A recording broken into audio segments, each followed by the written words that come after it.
Pranata Dharma. Di sini saya akan menceritakan tentang perjalanan pendidikan nasional. Yuk kita simak videonya.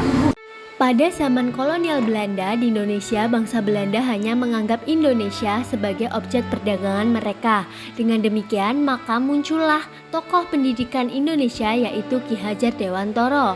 Pada tahun 1854, berdirilah Sekolah Bumi Putra yang hanya berisikan 3 kelas dan hanya mengajarkan kegiatan membaca, menulis, dan berhitung saja. Pendidikan kolonial hanya untuk kepentingan Belanda saja, isinya tidak disesuaikan dengan jiwa raga bangsa Indonesia.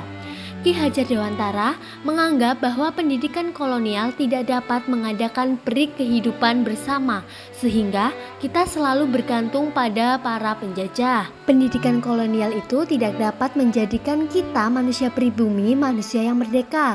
Keadaan ini tidak akan berubah jika hanya dilawan dengan pergerakan politik saja. Bentuk perlawanannya berupa gerakan pendidikan yang akan memunculkan bibit-bibit penerus bangsa. Pada tahun 1922 lahirlah Taman Siswa Kemerdekaan dan Kebebasan Kebudayaan Bangsa yang dicetuskan oleh Ki Hajar Dewantara. Isi rencana pembelajaran Taman Siswa menunjukkan sifat kultur nasional.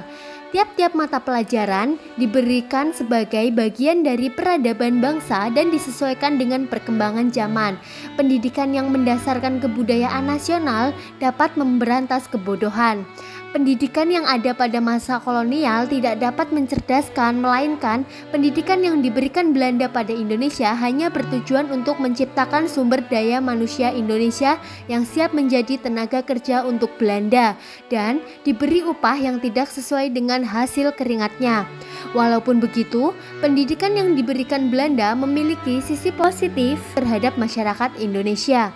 Masyarakat mulai bisa belajar membaca, menulis, dan berhitung. Selain itu, dampak dari pendidikan Belanda adalah terbentuknya lembaga pendidikan di Indonesia yang dibangun oleh tokoh-tokoh pendidikan.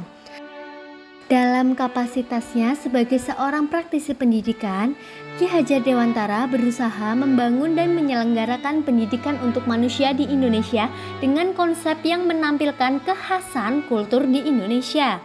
Pada masa Ki Hajar Dewantara menjabat sebagai Menteri Pendidikan Indonesia, pendidikan di sekolah bukan hanya menjadikan manusia yang mampu menguasai sesuatu, tetapi manusia susila yang cakap dan menghasilkan warga negara Indonesia yang bertanggung jawab kepada kesejahteraan masyarakat dan tanah air. Kondisi pendidikan di Indonesia setelah kemerdekaan mengarah pada perubahan proses pembelajaran dan landasan pendidikan. Sehingga pendidikan di era ini bangsa Indonesia menghilangkan paham-paham pendidikan dari Belanda dan bangsa Indonesia memiliki ciri tersendiri dalam dunia pendidikan. Pembelajaran dilaksanakan dengan menambahkan berbagai budaya bangsa Indonesia yang dapat diwariskan ke generasi selanjutnya. Kemudian, pendidikan Indonesia pada abad ke-21 menjadikan abad globalisasi. Pada saat ini, pembelajaran tidak terfokus pada kebudayaan lagi, akan tetapi berfokus pada sikap kritis yang disesuaikan dengan bakat dan minat siswa. Selain itu, proses pembelajaran pendidikan di zaman sekarang juga disesuaikan dengan gaya belajar siswa sehingga pembelajaran saat ini terfokus untuk pembelajaran yang berpusat pada siswa atau student center. Pada zaman sekarang ini, teknologi merupakan sarana utama dalam dunia pendidikan. Sebagai seorang guru, kita perlu meningkatkan pemahaman kemampuan dan mampu beradaptasi terhadap teknologi serta dapat memanfaatkan teknologi untuk mengembangkan pembelajaran. Diharapkan dengan adanya perkembangan teknologi yang sangat pesat ini, guru-guru sekarang mampu memanfaatkan adanya teknologi sebagai media pembelajaran yang menarik sehingga dapat meningkatkan minat belajar siswa.